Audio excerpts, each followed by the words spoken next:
बहुत पहले की बात है। अली बाबा नाम का एक कारपेंटर हुआ करता था। वो अपनी पत्नी के साथ गरीबी में जिंदगी गुजार रहा था। अली बाबा अपने गधे को लेकर जंगल में लकड़ियां काटने जाया करता था और उन्हीं लकड़ियों को बेच के घर चलाता था। एक दिन वो लकड़ियां काटने जंगल गया। तभी उसे आवाज सुनाई दी घोड़ों के एक टोली की और उसे घबराहट होने लगी।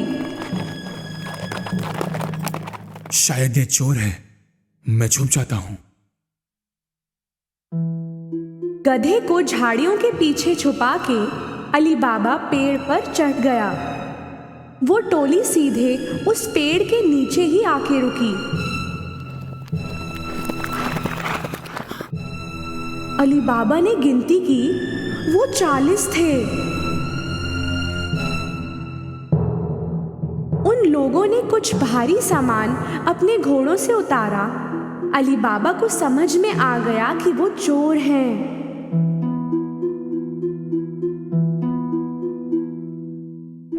उनका सरदार एक बड़े चट्टान की तरफ गया और चिल्लाया,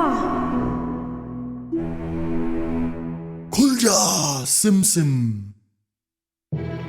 तभी कुछ अजीब सा हुआ। वो बड़ा चट्टान हट गया एक गेट की तरफ और सामने थी एक गुफा। सभी चोर एक एक करके अंदर गए अपने भारी सामान के साथ। आखिरी चोर के जाते ही वो चट्टान फिर से अपनी जगह आ गया। अली बाबा को भरोसा नहीं हुआ, पर थोड़ी देर में वो चट्टान फिर हिला और चोर बाहर आए।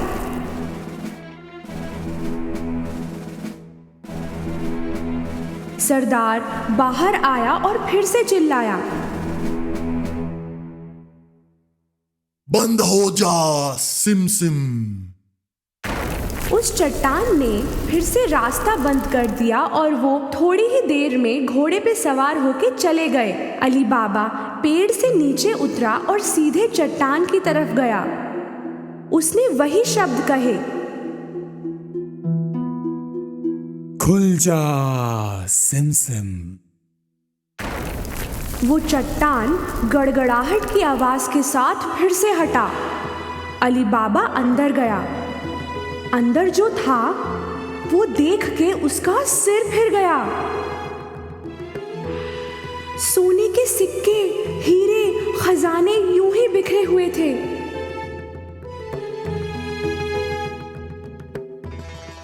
उसने चौंक के 3 झोले भर के सामान लिया और निकल गया। बाहर उसने फिर से वही शब्द बोले जो सरदार ने बोले थे, बंद हो जा सिम सिम। उसने सारा सामान अपने गधे पर रखा और घर चला। घर पहुंच के उसने अपनी पत्नी को वो सामान दिखाया। उसे भी समझ नहीं आया कि अली बाबा सब लाया कहां से, इतना सोना कहां से मिला। अली बाबा ने उसे सारी कहानी बताई। वो सुन के बड़ी खुश हुई और सामान निकालने लगी। चलो गिनते हैं, हमारे पास कितने सिक्के हैं। नहीं, एक गड्ढा खोदकर उसमें छुपा देते हैं। तो तुम दफनाने के लिए जगह बनाओ। मैं तुम्हारे भाई कासिम से नापने के लिए बर्तन लेके आती हूँ। अली बाबा का भाई कासिम बहुत अमीर था पर लालची भी। वो कभी अली बाबा की मदद नहीं करता, इसलिए अली बाबा ने बोला, सिक्कों के बारे में किसी से कुछ मत कहना, किसी से भी नहीं। उसकी पत्नी कासिम से नापने का बर्तन मांगने पहुंची। कासिम को दाल में कुछ काला लगा तो उसने पूछा, तुम्हें क्यों चाहिए? क्या नापोगी उसमें? अली बाबा की पत्नी ने कुछ झूठ मूठ का बोल दिया। कासिम को उस पे भरोसा नहीं हुआ। उसने चुपके से बर्तन के नीचे शहद लगा के दे दिया। उसी बर्तन में सोने के सिक्के नापने लगे दोनों और फिर सारे सिक्के दफना दिए।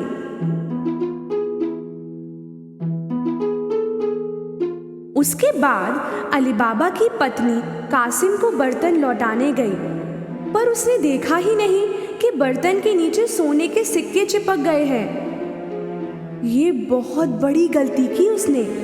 कासिम को बर्तन मिलते ही उसने नीचे की तरफ देखा।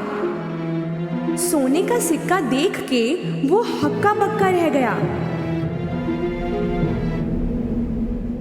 कहां से मिला होगा अली बाबा को वो सोना? कासिम की नींद उड़ गई। सुबह होते ही वो अली बाबा के घर गया और उसे बर्तन के नीचे लगा हुआ सिक्का दिखाया। अली बाबा, तुम सोना खरीद तो नहीं सकते, कहां से आया ये सोना? बताओ मुझे। अली बाबा ने उसे सारी कहानी बताई ताकि वो किसी और को इसके बारे में ना बताए। अगर तुम मुझे उस जगह नहीं ले चलते तो मैं चोरों को बता दूंगा तुमने क्या किया। पर कासिम, अली बाबा को मालूम था कि कासिम सच में बता देगा, इसलिए उसे उस जगह ले जाना ही पड़ा। वो गुफा इसी चट्टान के पीछे है। अब चलो यहाँ से, कहीं वो चोर फिर ना आ जाए। दोनों वापस घर लौट आए, पर कासिम का ध्यान वहीं गुफा में था। वो हाथों हाथ 2 गधे लेकर गुफा पहुंचा। वहां पहुंचते ही उसने वो शब्द दोहराए जो अली बाबा ने बोले थे, खुल जा सिम सिम। वो चट्टान हट गया और रास्ता खुल गया। कासिम को भरोसा नहीं हुआ। अंदर का नजारा उसे हक्का बक्का कर गया। इतना सोना देख के उसका दिमाग खराब हो गया। जल्दबाजी में उसने सोना भरा अपने झोलों में। जब जगह नहीं बची वो बाहर निकलने लगा, पर वो तो चट्टान से बंद पड़ा था और उसे खोलने के लिए जो शब्द बोलने थे वो उसे याद नहीं आ रहे थे, तो वो कुछ भी अनशंट बोलने लगा। खुल जा टिम टिम, खुल जा कुमकुम, खुल जा जिम जिम। कितना भी बोला पर वो चट्टान टस से मस नहीं हुआ। घबराया हुआ, उसे कोई रास्ता नहीं मिल रहा था। इतनी देर में चोर गुफा पहुंच गए। उनको कासिम के गधे देख के शक हुआ और उन्होंने अपनी तलवार निकाली। खुल जा सिम सिम।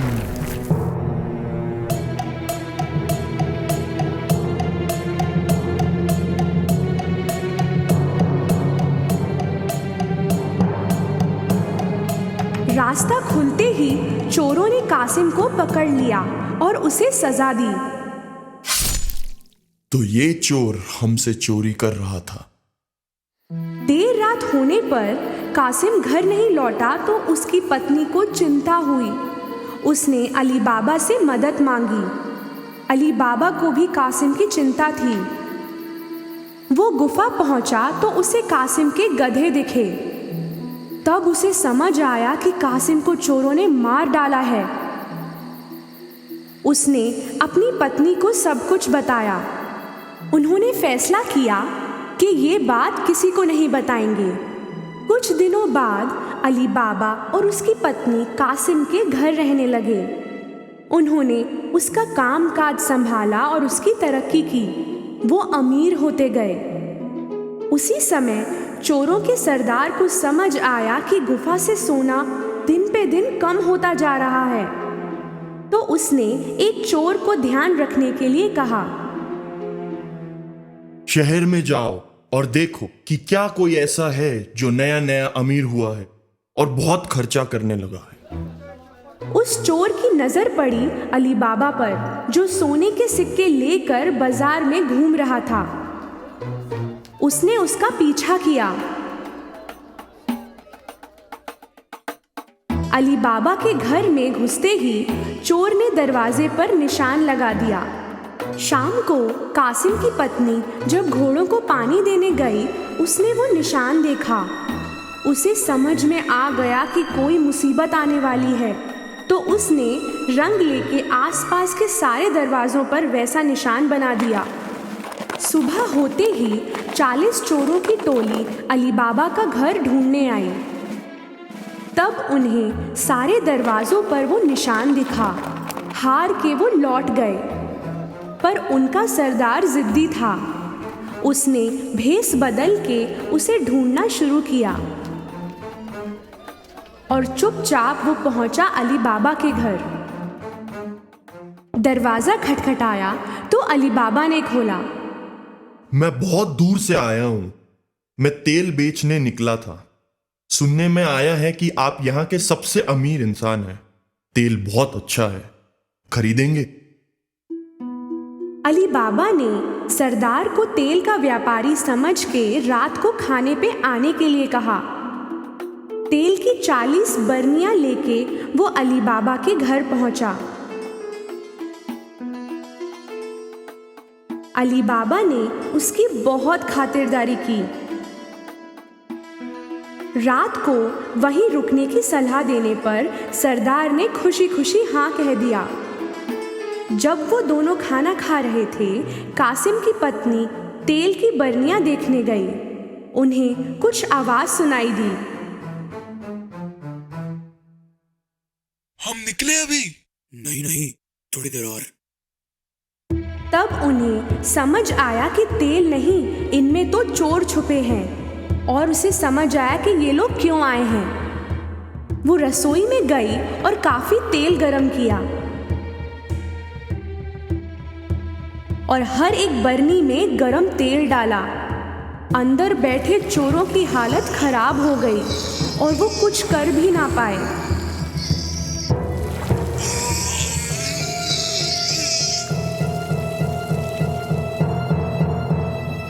देर रात सबके सोने के बाद सरदार उनके पास आया।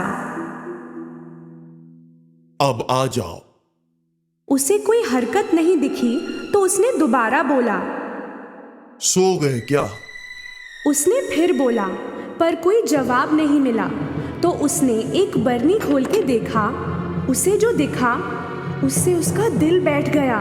कहीं वो भी ना पकड़ा जाए, इस डर से वो भागा और कभी वापस नहीं आया।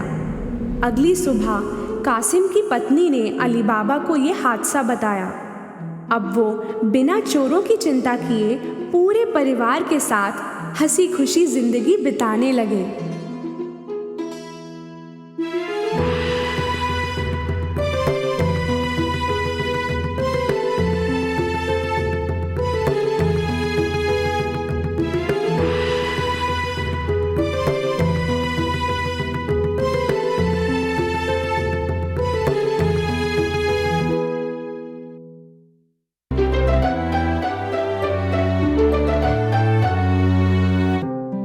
कई सालों पहले एक छोटे से शहर में एक खिलौने वाला रहता था जिसका नाम जिपेटो था। वो लकड़ी के खिलौने बना के बेचता था। उसे जिंदगी में एक ही दुख था कि उसका कोई बच्चा नहीं था। एक दिन जंगल में उसे एक पेड़ का तना मिला जो खिलौना बनाने के लिए सही था।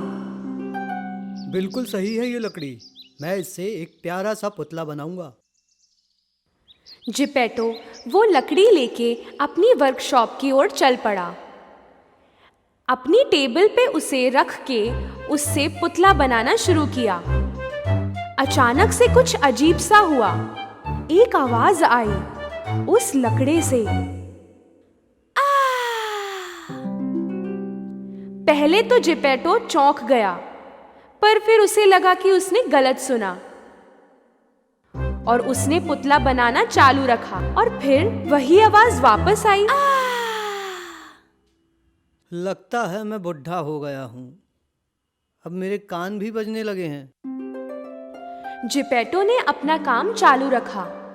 सबसे पहले पुतले का चेहरा बना, फिर उसके हाथ और पैर।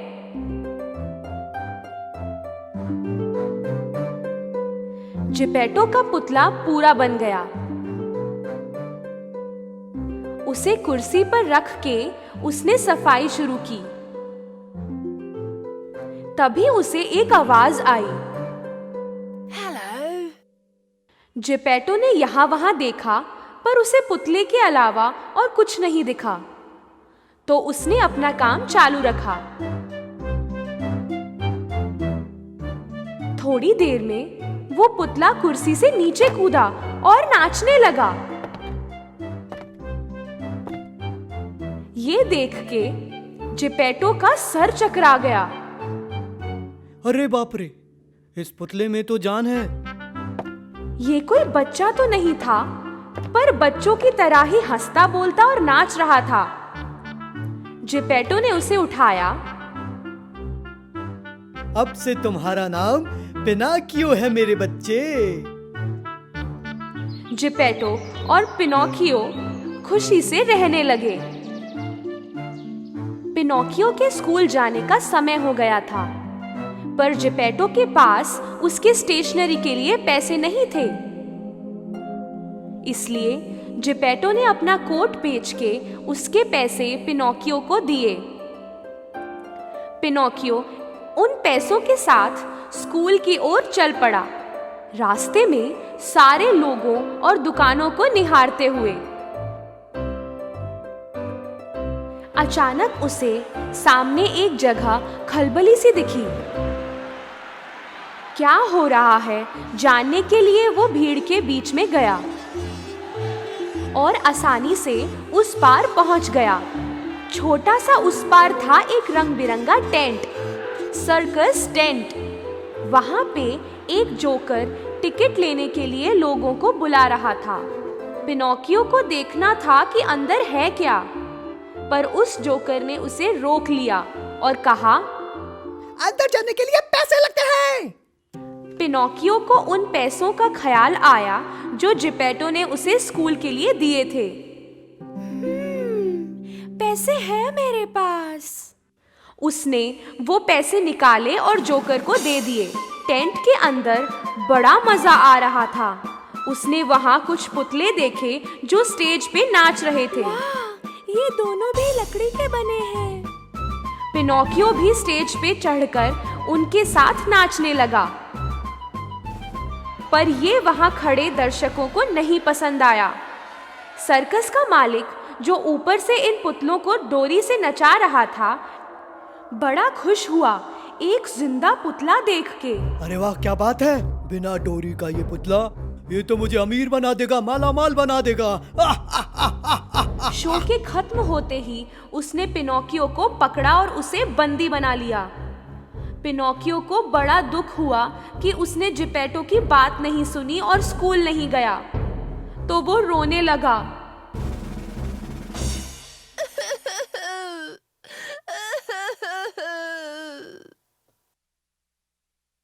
पिनोकियो को इस तरह अफसोस करते हुए देख एक फेरी वहां आई। तुम्हें अपने पापा की बात माननी चाहिए थी, पर तुम्हें अपनी गलती का एहसास तो है, इसलिए मैं तुम्हें यहाँ से निकालूंगी, पर वही गलती फिर मत करना। पिनोकियो बहुत खुश था। पर अब कोई पैसे नहीं है मेरे पास, मैं स्कूल कैसे जाऊंगा? फेरी ने जादू किया और पिनोकियो के हाथ में पैसे आ गए। इस पैसे का गलत इस्तेमाल मत करना, अब सीधे स्कूल जाओ। फेरी ने उसे सर्कस से छुड़ा लिया। खुशी से घूमते गाते पिनोकियो स्कूल की ओर चल पड़ा फिर से।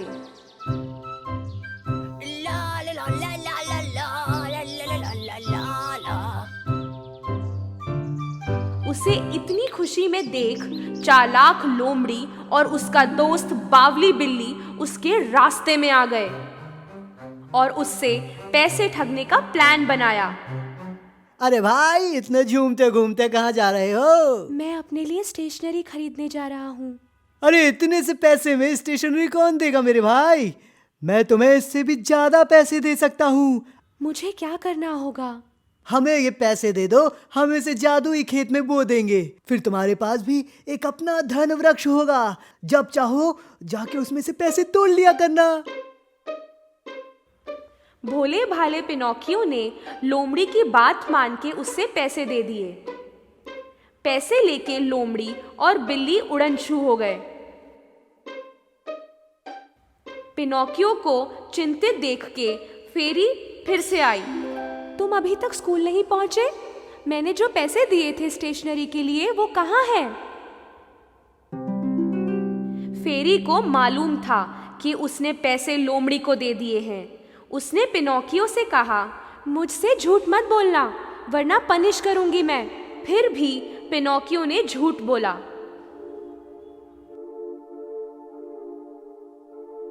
मैंने स्टेशनरी खरीद लिया पर स्कूल में रख दिया है। इतना बोलते ही उसकी नाक लंबी होने लगी। क्या तुम सच कह रहे हो? जैसे जैसे वो झूठ बोलता गया उसकी नाक और लंबी होती गई, इतना लंबा कि अब सर हिलाना मुश्किल हो गया था। अरे रे रे, ये क्या हो रहा है? फिर उसने फेरी को सच सच सब बता दिया कि क्या हुआ था। पिनोकियो ने सच्चाई का रास्ता चुना, इसलिए फेरी ने उसकी नाक ठीक कर दी। मैंने तुम्हें माफ किया क्योंकि तुमने सच कहा। जादू से उसने वो पैसे पिनोकियो को दे दिए जो लोमड़ी ने उससे लिए थे और उसे समझाया कि पैसे बर्बाद ना करे फिर से। पैसों को हाथ में लिए पिनोकियो झूमते गाते फिर से आगे बढ़ने लगा और अब एक नई मुसीबत सामने आई। सर्कस का मालिक जिसने उसे बंदी बनाया था वही खड़ा था। सर्कस वाला पिनोकियो से बहुत नाराज था क्योंकि वो वहां से भाग गया था। वो उसे पनिश करना चाहता था। उसने पिनोकियो को उठा के समंदर में फेंक दिया। पिनोकियो समंदर में गिरा तो सही पर डूबा नहीं, वो ऊपर ही रहा क्योंकि वो लकड़ी का बना हुआ था। उसको ऊपर रहने में बड़ा मजा आ रहा था और उसने हाथ पांव चला के तैरना शुरू कर दिया और वो धीरे धीरे किनारे की तरफ जाने लगा। अरे ये क्या हुआ? कहाँ हूँ मैं? पिनोकियो ने अचानक खुद को एक अंधेरी सी जगह में पाया। इधर उधर कुछ भी नजर नहीं आ रहा था। असल में पिनोकियो को एक बड़ी सी मछली ने निगल लिया था और अब वो उसके पेट के अंदर था। दूसरी तरफ जिपेटो पिनोकियो को लेकर चिंतित था और उसे ढूंढने बाहर निकला। Pinocchio, Pinocchio! आखिर में वो उस जगह पहुंचा जहां से पिनोकियो को समंदर में गिराया गया था। वहां मछुआरों से पूछा। एक मछुआरे को पता था उस लड़के के बारे में। उसने बोला कि वो समंदर में गिर गया था। जिपेटो ने उसे मदद मांगी। उन्हें मालूम था कि जिपेटो एक अच्छा इंसान है। वो तैयार हो गए उसकी मदद करने के लिए। जिपेटो को उसने एक छोटी सी नाव दी पिनोकियो को बचाने के लिए। जिपेटो नाव लेके समंदर में जाता रहा। थोड़ी देर में एक भयानक तूफान आने लगा। इस छोटी सी नाव से बड़े बड़े लहरों का सामना नहीं किया गया और वो डूब गई। और जिपेटो अचानक समंदर के पानी में था। जिपेटो की उम्र बहुत ज्यादा थी और उसे तैरना भी नहीं आता था। वो समंदर की गहराइयों में जाने लगा। उसी समय जिस बड़ी मछली ने पिनोकियो को निगला था उसी ने जिपेटो को भी निगल लिया। जिपेटो उसके गले से उतर के सीधा पेट में गया और उसे एक बच्चे के रोने की आवाज आई। उसे ये आवाज एकाएक पहचान में आ गई। पिनोकियो, मेरे बच्चे, तुम मिल गए आखिर। कितना परेशान था मैं। अपने पापा की आवाज सुन के पिनोकियो रोते हुए उनसे गले मिला। सॉरी पापा, मैंने आपकी बात नहीं सुनी। मुझे माफ कर दो। अब से मैं हमेशा आपकी बात मानूंगा। ये देख के कि इस बार पिनोकियो सच में बुरा महसूस कर रहा था, फेरी ने उन दोनों को मछली के पेट से निकालकर सही सलामत किनारे पे पहुंचा दिया। उस दिन से पिनोकियो सयाना हो गया और हमेशा अपने पापा की सुनता। हर रोज वो स्कूल जाता और स्कूल के बाद पापा की मदद करता। फेरी ने देखा कि पिनोकियो ने खुद को इतना अच्छा बच्चा बनाया और उसे इनाम देने की सोची उसने। एक रात जब पिनोकियो सो रहा था, वो उसके पास आई और उस पे जादू किया। सुबह होते ही पिनोकियो स्कूल के लिए तैयार होने लगा। उठते समय उसे महसूस हुआ कि कुछ अलग है। उसने अपने हाथ देखे, फिर बाकी शरीर देखा। वो चौंक गया। वो अब लकड़ी का ना रहा, वो सभी इंसानों की तरह था, वैसी ही चमड़ी थी। वो कूद के अपने पापा के पास गया। पापा, पापा, मुझे देखो। अपने बेटे को पूरी तरह इंसान हुए देख जिपेटो बहुत खुश हुआ।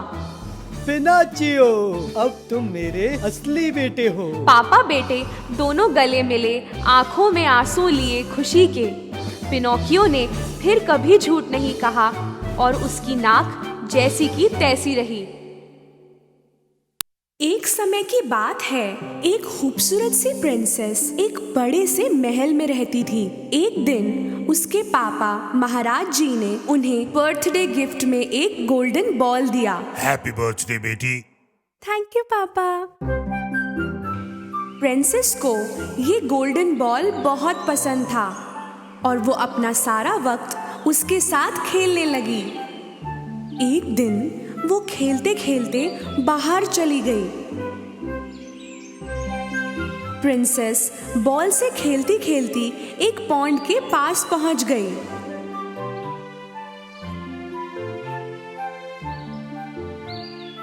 वो खड़ी खड़ी खेल रही थी कि वो बॉल को पकड़ नहीं पाई और बॉल दूर जाने लगा। मेरा बॉल! प्रिंसेस बॉल के पीछे भागने लगी, पर बॉल और भी तेज जाने लगा। आगे जाके वो बॉल पॉन्ड में गिर गया और गहरे पानी में डूब गया। Oh no! प्रिंसेस पॉन्ड के पास बैठ के रोने लगी। ओह, मेरा प्यारा गोल्डन बॉल, अब मैं कैसे उसे वापस लाऊं? अचानक प्रिंसेस ने एक आवाज सुनी। रिबिट।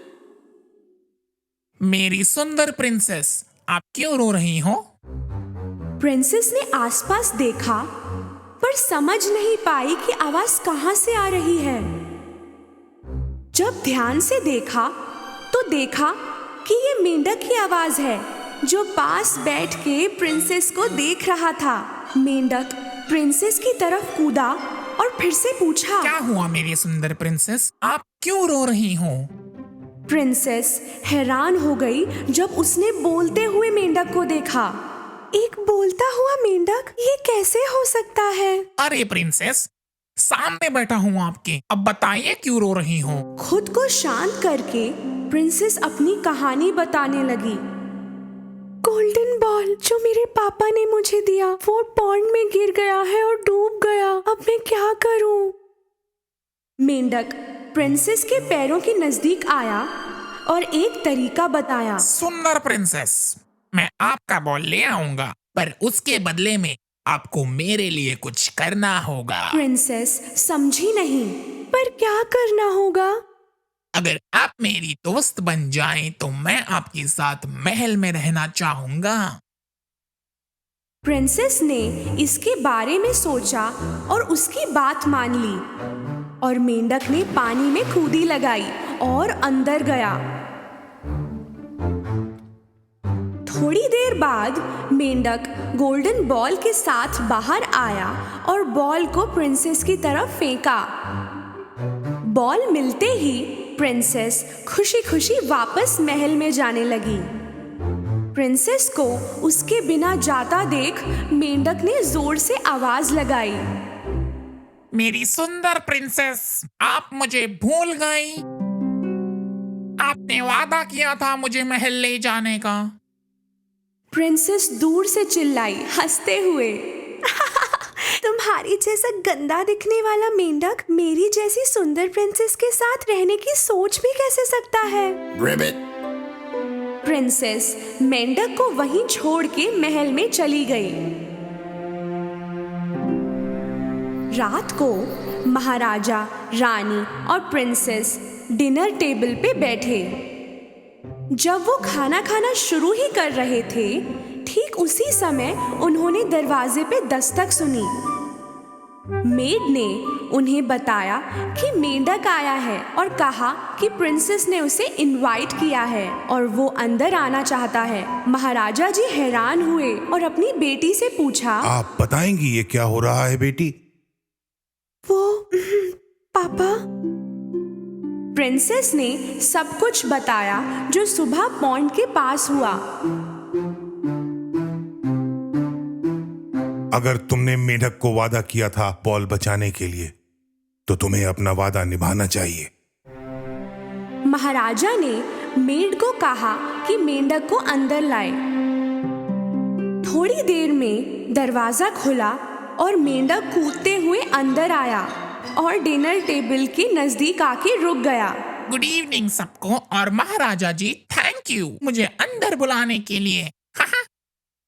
एक लंबी सी छलांग लगा के मेंढक प्रिंसेस के प्लेट के पास आ पहुंचा। दुखी होके प्रिंसेस ने मेंढक को देखा। महाराजा जी मेंढक के लिए एक प्लेट मंगवा रहे थे, पर मेंढक ने उन्हें रोक दिया। प्लेट की जरूरत नहीं, मैं प्रिंसेस की प्लेट में से खा सकता हूँ। मेंढक ने प्रिंसेस की प्लेट में से खाना शुरू किया।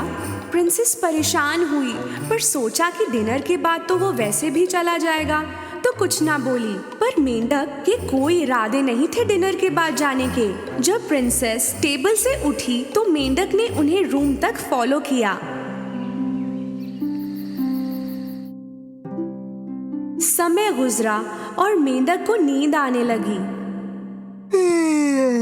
मेरी प्रिंसेस, मुझे बहुत नींद आ रही है। अगर आप बुरा ना माने तो मैं आपके बेड पे सोना चाहता हूँ। पिता को बुरा ना लगने के डर से प्रिंसेस ने इस बात के लिए भी हाँ कह दिया। मेंढक बेड पे कूदा और अपना सर प्रिंसेस के नरम तकिए पे रख दिया। अपना सारा गुस्सा ना दिखाने की कोशिश करते हुए प्रिंसेस मेंढक के नजदीक सो गई। सुबह होते ही मेंढक ने प्रिंसेस को जगाया। गुड मॉर्निंग मेरी सुंदर प्रिंसेस, मेरी एक और विश है, बस उसे पूरा कर दो तो मैं अभी के अभी चला जाऊंगा। मेंढक चला जाएगा इस बात से प्रिंसेस बड़ी खुश हुई, पर उसने ऐसा दिखाया नहीं। अच्छा बताओ अब क्या है? मेंढक ने प्रिंसेस की आंखों में देखा। मैं चाहता हूँ कि आप मुझे किस करें प्रिंसेस। प्रिंसेस गुस्से में उससे दूर खड़ी हुई। तुम्हारी हिम्मत कैसे हुई? ये नहीं होगा। मेंढक के चेहरे की मुस्कान गायब हो गई और उसकी जगह आंसू टपकने लगे। प्रिंसेस ने थोड़ी देर तक सोचा, इसमें क्या है? एक छोटी सी किस ही तो है और उसके बाद इसे छुटकारा। और प्रिंसेस ने मेंढक को किस किया। जैसे ही प्रिंसेस ने मेंढक को किस किया, पूरा कमरा सफेद रोशनी से भर गया। रोशनी में प्रिंसेस को कुछ दिखाई नहीं दिया। थोड़ी देर बाद जब रोशनी गुम होने लगी, प्रिंसेस को फिर से दिखने लगा, पर इस बार उसे अपनी आंखों पर यकीन नहीं हुआ। वहीं जहां मेंढक खड़ा था, अब एक हैंडसम आदमी था। प्रिंसेस को पता नहीं था कि ये सच है या नहीं, और इसलिए उन्होंने पूछा, तुम कौन हो? उस मेंढक को क्या हुआ? मेरी सुंदर प्रिंसेस, मैं एक दूर राज्य का प्रिंस हूँ।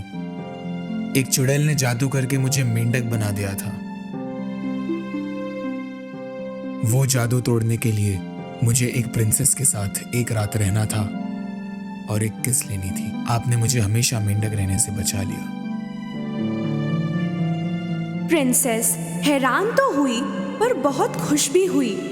दोनों महाराजा के पास गए और पूरी बात बताई। बेटी, मेंढक ने तुम्हें ये दूसरी बात सिखाई है। हमें किसी की सच्चाई जाने बिना उसके दिखने के तरीके से उसके बारे में फैसले नहीं लेने चाहिए। महाराजा ने कुछ और दिन प्रिंस की मेहमान नवाजी की अपने महल में। प्रिंस और प्रिंसेस पॉन्ड के पास आए जहां वो पहली बार मिले थे। मेरी प्रिंसेस, क्या आप मुझसे शादी करोगी और मेरे घर चलोगी? प्रिंसेस मुस्कुराई और सर हिला के हाँ कहा। और ठीक उसी समय एक आवाज आई। रिबिट, रिबिट। दोनों आवाज जहां से आई वहां मुड़े और देखा वहां पॉन्ड के नजदीक एक मेंढक था। दोनों ने अपनी सांस रोक ली और उसके बोलने का इंतजार किया, पर ऐसा कुछ नहीं हुआ। चिंता मत करो छोटे मेंढक, एक दिन तुम्हें भी तुम्हारी प्रिंसेस मिलेगी।